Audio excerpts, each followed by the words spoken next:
नमस्कार. महाराष्ट्र योजना कॉर्नरमध्ये आपल्या सर्वांचे स्वागत आहे. आजच्या व्हिडिओच्या माध्यमातून आपण बघणार आहोत की मुख्यमंत्री माझी लाडकी बहीण योजनेचे 2 हप्ते एकत्रित भेटणार का?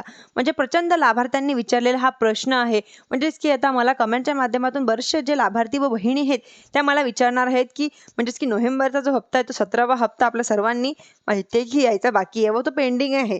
पण तो महिन्याचा हप्ता अजूनही कुणाला मिळालेला नोव्हेंबर महिना लागलेला आहे. पण तो जी आर आलेला नाही, काहीच नाही. परंतु ज्यावेळेस येईल त्यावेळेस म्हणजेच की पुराव्यासहित मी अपडेट तुम्हाला देणार आहे माझ्या चॅनलच्या माध्यमातून की जो नोव्हेंबर महिन्याचा हप्ता आहे तो हप्ता आणि म्हणजेच की जो हप्ते ॲडव्हान्समध्ये मिळणार आहे का व एकत्रित मिळू शकतात का हे संपूर्ण माहिती आपण तेव्हा बघणार की पहिलंच म्हणजेच की आचारसंहिता वगैरे बऱ्याचशा काही गोष्टी आपण लागू आहे म्हणजेच की त्यामुळे एकंदरीत जे काही हप्त्याचं एकंदरीत वितरण होऊ शकतं का, अशा प्रकारचा प्रचंड लाडक्या बहिणीने पडलेला प्रश्न आहे की म्हणजे नोव्हेंबर महिन्याचा 17वा हप्ता जो आहे तो आपल्याला एकत्रित न मिळता स्वतंत्र मिळणार. नोव्हेंबरचा हप्ता या महिन्यामध्येच आपण जर पाहिलं तर हप्त्याचं म्हणजेच की 11 तारीख आली आहे तरी नोव्हेंबर महिन्याच्या हप्त्याचा जी आर पण येण्याची शक्यता कमी आहे. कारण की महिलांमध्ये जी आर पण येण्याची शक्यता कमी आहे. कारण की आता नोव्हेंबरचा कोणता हा 17वा हप्ता आहे. परंतु आता म्हणजेच की डिसेंबरमध्ये आपल्याला मिळण्याची शक्यता आहे.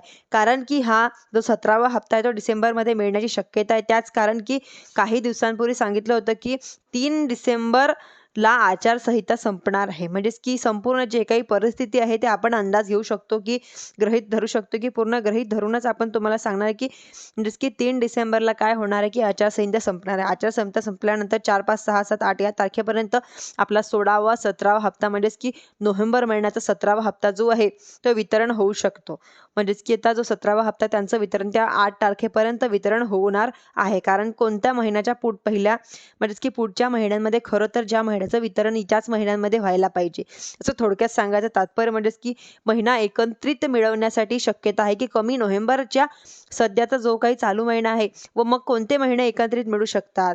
तर इथे महत्त्वाची गोष्ट म्हणजेच की जानेवारीच्या शेवटच्या तारखेपर्यंत निवडणुका संपूर्ण घेणं बंधनकारक आहे. कारण की जवळपास ते सुप्रीम कोर्टाने तशा प्रकारचे निर्देश देण्यात आलेले आहे की आचारसंहिता लागू होऊन शक्यतो कारण 3 डिसेंबरला आचारसंहिता संपणार आहे व नगरपंचायती त्यानंतर होईल. म्हणजेच की त्यानंतर कालखंडामध्ये डिसेंबर महिन्याचं पेंडिंग आहे जो काही लाभ राहणार आहे तो जानेवारीमध्ये मिळणार आहे. कारण की जानेवारीचा महिना तो संपूर्ण यांच्यामध्ये जाणार आहे की निवडणुकांमध्ये. कारण आताची जर बघितलं तर आचारसंहिता पाहिली की जवळपास 1 महिना कालावधीपर्यंत चालते.